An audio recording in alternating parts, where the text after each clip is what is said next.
Ahoy hoy everybody, and welcome to my first album review. And you've seen the title and you're thinking, why on earth has he picked that for his first album to review? And the fact of the matter is, I haven't. The way I'm doing these is I am randomly selecting an album using Discogs, and that is the album that I am reviewing. And the first one I tried, as you can see here,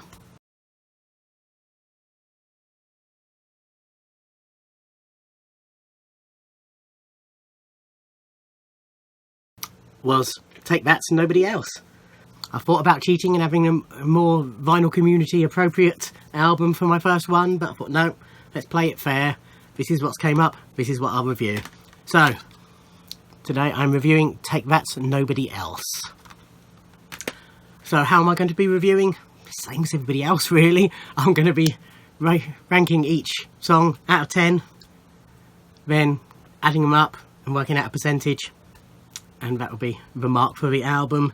I'm not doing any fancy bonus points for anything, not for artwork or anything like that, as some people do or have done. It's just be a straight review of the tracks, mark them out of 10, work out a percentage. Okay, so you'll have to forgive me for when I'm glancing through my notes.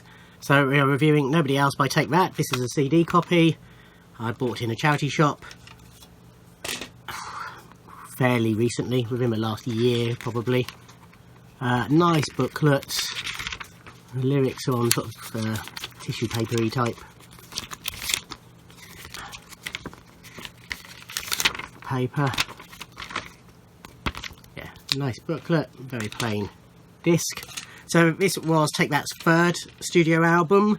For those of you not in the UK, there's a good chance you don't really know who Take That are. So in case you don't, Take That were a boy band put together in the late 80s by Nigel Martin Smith, a Manchester-based music manager type person.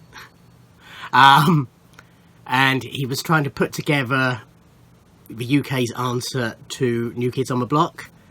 He decided he'd base the band around a young singer-songwriter he'd discovered playing the clubs around the Manchester area by the name of Gary Barlow. So he was the centrepiece of the band and he was going to be writing most of the songs. They held auditions and 4 members were successful: Howard Donald, Jason Orange, Mark Owen and Robbie Williams. They played sort of the gay clubs around Manchester for a while, built up a bit of a following, did a tour around the country playing schools, and eventually after a couple of flop singles they hit big and they were massive. Take That were huge. Easily the only other boy band ever to really come close to their popularity is One Direction, and I probably would say Take That were more popular. I like Take That. Obviously I wouldn't have bought this album if I didn't like Take That. I prefer their later stuff. This was, as I say, was their third studio album. They split during the promotion of this album, whilst they were preparing for a tour. Robbie Williams was sacked from the band for various reasons, including drug use. Robbie went on to have a huge solo career. Robbie went on to have a huge solo career practically everywhere in the world apart from America. The band sort of limped on. They did the tour, they released a Greatest Hits album, but then split after that. Quite a few years later, a documentary was made about the band with the band members' participation, and the sort of the hook on it was whether Robbie... There was a lot of bad blood, particularly between Robbie and Gary Barlow. He stayed friends with Mark Owen, and he was sort of okay with the other two, but him and Gary was rather bitter. And the crux of this documentary was, will he get back with them? Will he meet with them? And they sort of went into this room in this hotel or wherever it was, or country house, and Robbie had decided he wasn't going to meet him, and he was there on a TV screen just explaining why. However, that did start things rolling. First of all, the 4 remaining Take Thaters got back together. They did a Greatest Hits tour. Then they did new material. They released 2 albums, I think, as a 4-piece. During that time, relationships forward with Robbie, and Robbie came back for Progress, and huge successful album and tour. Since then, Robbie sort of, he comes and goes. He'll appear with them at times, but he's not a full-time member of Take That. At the end of the Progress tour, Jason Orange decided he wasn't really enjoying it anymore, so he left the band, and since then they've released 2 albums, I think it is, as a 3-piece, plus another Greatest Hits collection, which they've all toured. Gary Barlow's had some solo albums, Mark Owen's had some solo albums, but yeah, that's Take That in a nutshell. So as I say, this was their 3rd studio album, the last one before their split, and it was a UK #1, released in May '95, sold 6 million copies worldwide. It was #1, as I say, in the UK and 8 other countries. It was released in the US, but it did have a different track listing. They took some songs off and put some of the old singles from the previous album. Everything changes. They stuck some of the singles on here to make it a bit more hits packed, but it still didn't really do anything in the US. Okay, so there are 11 tracks, and let's get reviewing.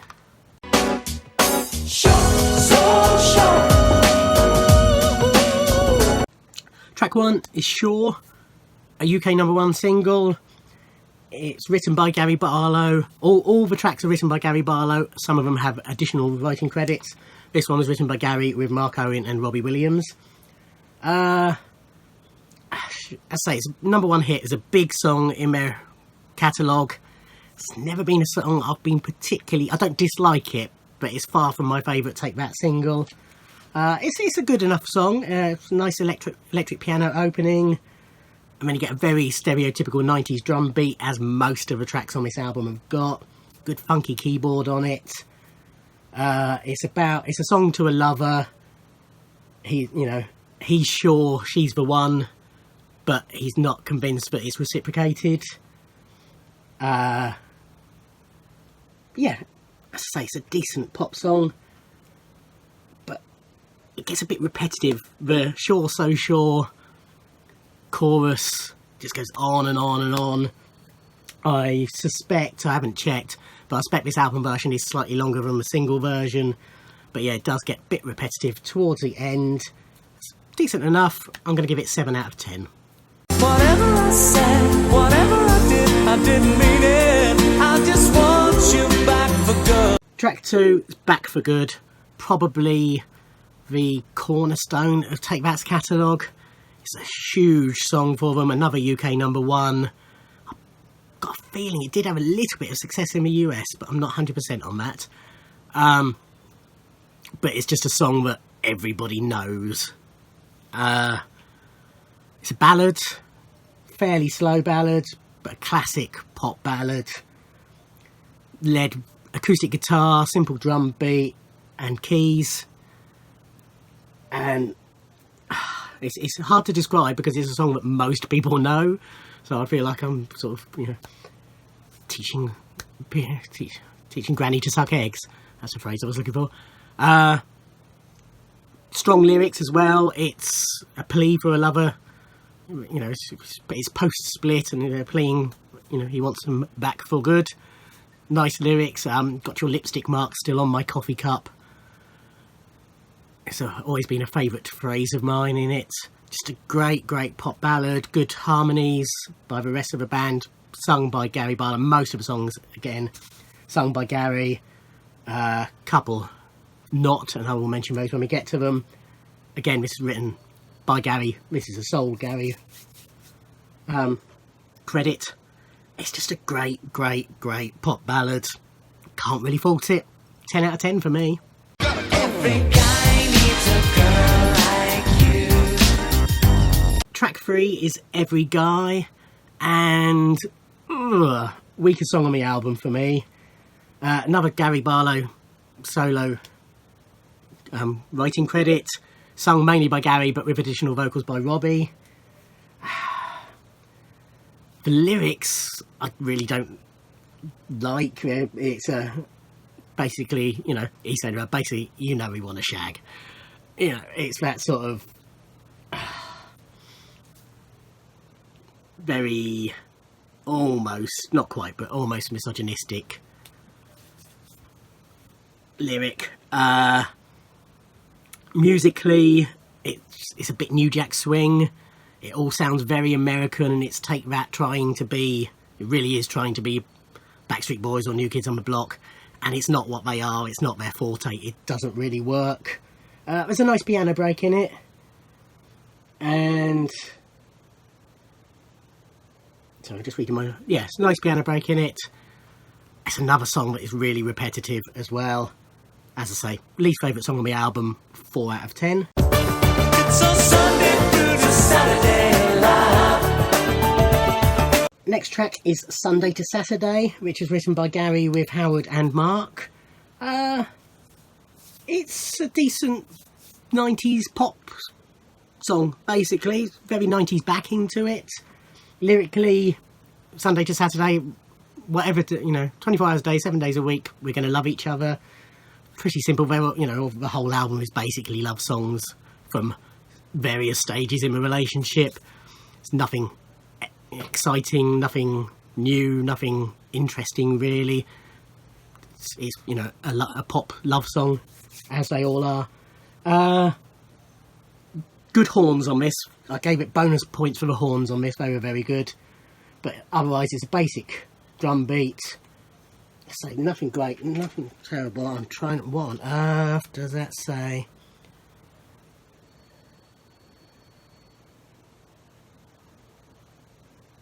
Something at the end. Oh, sax solo at the end. Yeah, good. Again, on the subject of the horns, really good sax solo at the end of it. Yeah, definitely one of the better non-hits on here. It was released as a single in some markets. Japan springs to mind, but I might be misremembering. But yes, I give Sunday to Saturday 6 out of 10. 'Cause there's nobody else in this world that could love you. Next track is the title track, Nobody Else. Another Gary Barlow solo credit, writing wise. It's a ballad, it's a slow ballad. It's reminiscing over photos of their relationship, and how it just emphasises to him that there's nobody else he wants to be in a relationship with, and that that will always be the case.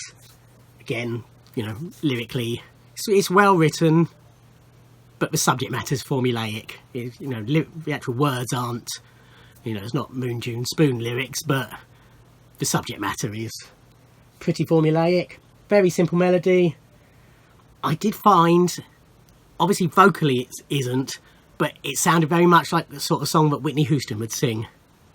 I could, quite easily imagine him selling that song to Whitney Houston and her sticking it on an album, maybe even getting a hit out of it. It all sounded sort of soundtrack music, not as in score, but the sort of song that is used in a film soundtrack to back a scene where somebody is looking over the photos, remembering their love affair or whatever. None of which is a really bad thing, but it just wasn't particularly exciting. Just an average sort of track. And again, it was another one that just went on far too long, got very repetitive towards the end. 5 out of 10.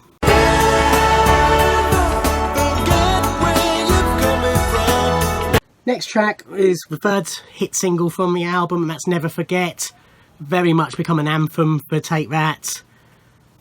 The only song on here really that isn't directly a love song. It's more a song about remembering where you've come from, even if you're a big star, basically.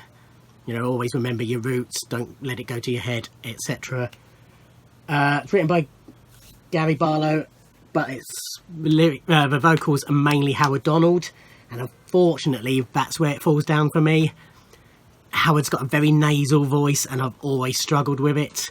It's not terrible, and he's got better over the years. When he sings it now, he sings it a lot better, and the tracks he sings on more recent albums are vocally better. But on this, it is very nasal, so it does lose a mark for that. I'm pretty certain the album version is slightly different at the beginning to the single version. I think it's just a bit extra tagged on at the start. But yeah, really great. Anthemic song, nice party vibe at the end. It's one, I've seen Take That 3 times live now, and whenever they play it, it's a big anthemic, hands in the air, clapping. They basically nick the We Will Rock You clap for it, but, it's one of those big moments that's always fun to join in on. It is a very good track. I say it's only really marked down because of Howard's vocals, so I'm going to give it 9 out of 10.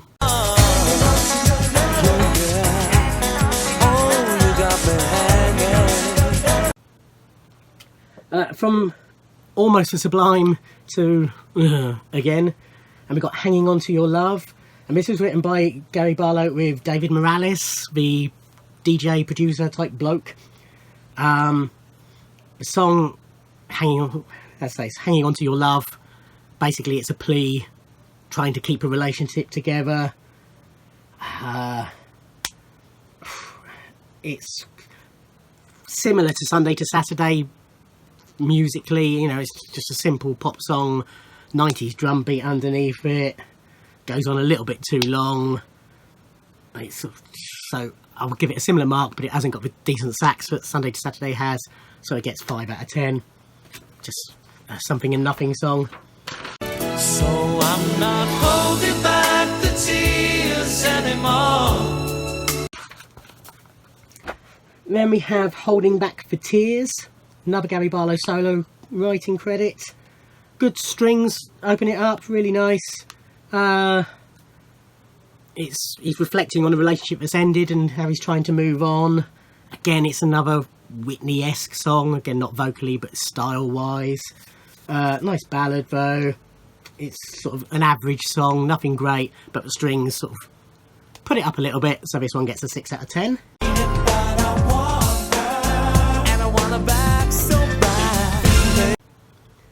Then we have Hate It, which is my joint worst song on the album. Another solo Gary Barlow write.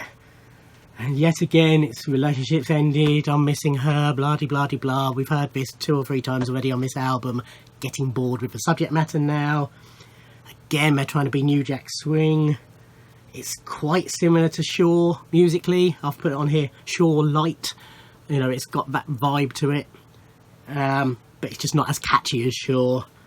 It's not a great song. 4 out of 10. Later tonight, I'm gonna take this luxury high. Then we move on to Lady Tonight, the penultimate track. Another song written by Gary on his own.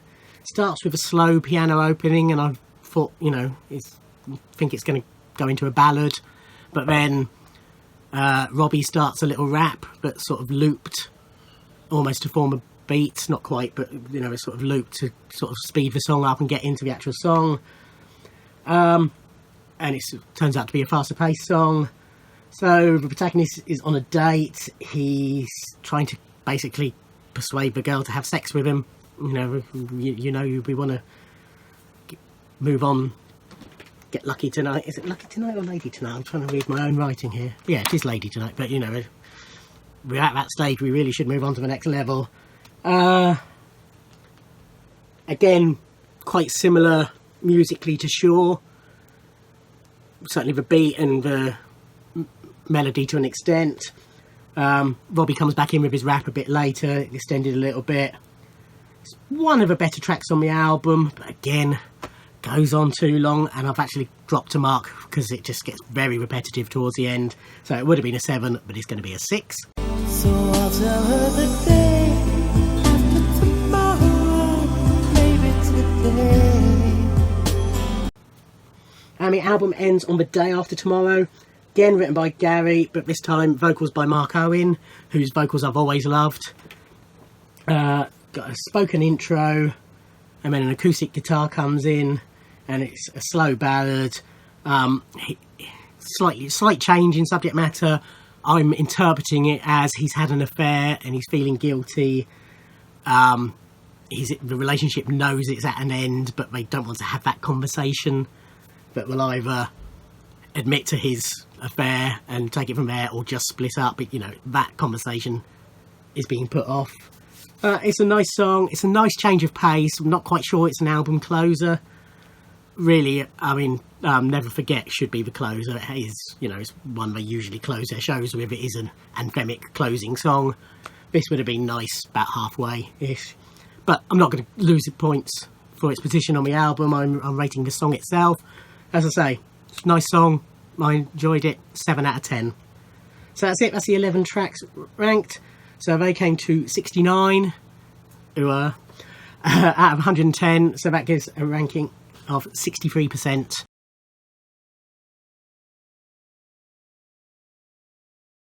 So, middling album, not terrible. The singles definitely accentuate the album. If it wasn't for the three big hits, we'd be talking, 50%-ish probably. There's mainly 4s and 6s. So, I think that is typical of Take That's albums. The big hits are great songs. Everything else is sort of filler with 1 or 2 highlights. But that's it. That was my first album review. I hope you enjoyed it. Whenever the next one will be, I'm not going to say, I'm doing one of these a week. It's as and when I have time to sit down and listen to the album and write a review and put it up. But they'll be fairly regular, I think, because it's easier to do these from the first listens. Because the first listens, I sort of have to film me listen. Well, not actually the listening bit, but do an intro, listen to it, and immediately respond to it. Whereas these, I can listen to it whenever, make the notes, and then record a video when I have time. So as I say, should be doing more of these, hopefully fairly regularly. But yes, hope you enjoyed it. Hopefully the next album will be a bit more vinyl community friendly, but we shall see. I have a very diverse collection. Anything could crop up. Thank you for watching. Like, comment and subscribe, and I'll see you in another video. Thanks. Bye.